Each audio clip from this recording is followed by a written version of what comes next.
আজ অনেক দিন বাদে মেয়ে আসছে জানো, তাই সকাল সকাল উঠে পড়েছি। মেয়ে একাই আসছে আজকে, জামাই কর্মসূত্রে একটু বাইরে গেছে। তাই জন্য আজকে আমার এত খুশি কি বলবো।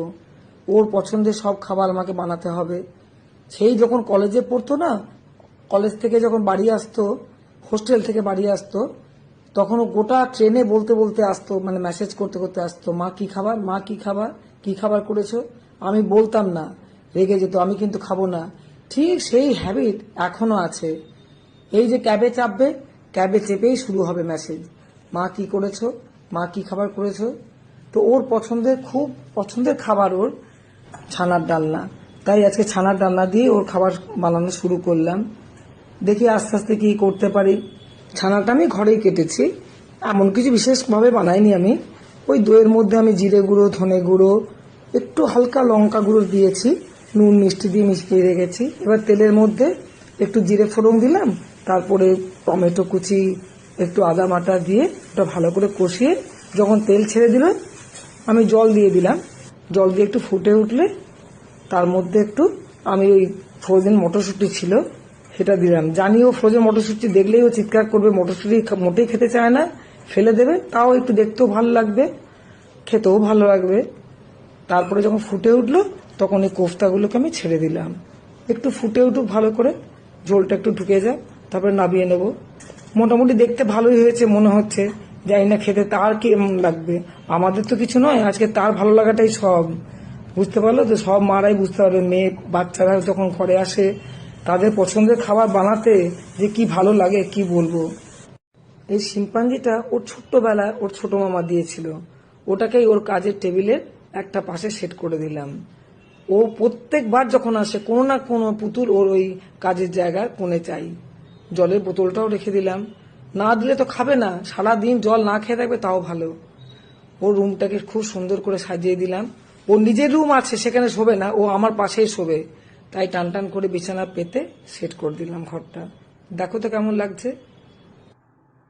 মেয়ের ডিমান্ড তো হচ্ছে আলু পোস্ত, কিন্তু আমি আজকে ওকে কিছুতেই আলু পোস্ত করে দেবো না। সবজি মোটেই খেতে চায় না জানো তো। তাই আজকে ঝিঙে আলু পোস্তই করে দিলাম, একটু সবজি তো পেটে যাবে অন্তত। একে তো গরম পড়েছে, তারপর আমার ট্রিগার ফিঙ্গারে খুব পেন হচ্ছে। যত গরম বাড়ে আর যত বেশি কাজ করি তত আমার ট্রিগার ফিঙ্গারে ব্যথা শুরু হয়ে যায়, আঙুলে এত পেন হয়। ঝিঙে আলু পোস্ততে আমি একটু পেঁয়াজ ফোড়ন দিই, জানি না তোমরা সবাই দাও কিনা, আমার মা দিত। আর ঝিঙে আলু পোস্ততে আমি একটুখানি মিষ্টি দিই, আর নামাবার আগে কাঁচা সর্ষের তেল। এটা তো সবাই দেয়, খুব খেতে স্বাদ হয়। রান্নাটা অলমোস্ট হয়েই এসেছে, এরপর আমি একটু চা বানিয়ে খেয়ে নিই।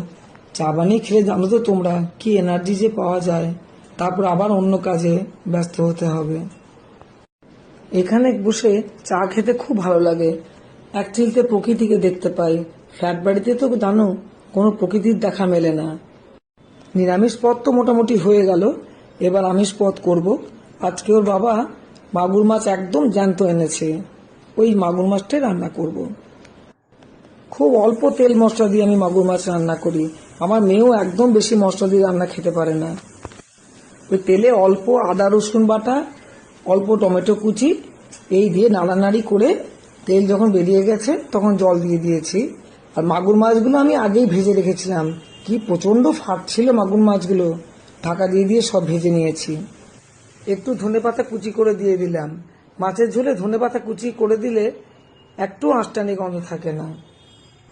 ঝোল তো ফুটে গেছে, এবার মাছগুলো দিয়ে দিই। মাছগুলো সেদ্ধ হয়ে গেলে নামিয়ে নেব, তারপরে আমার রান্না শেষ। আমার রান্না তো শেষ হয়েই গেল, মেয়েও অলমোস্ট এসেই গেছে। তোমাদের সঙ্গে অনেক কথা হলো, আজকের মতো এইটুকুই থাক, আবার একদিন কথা হবে।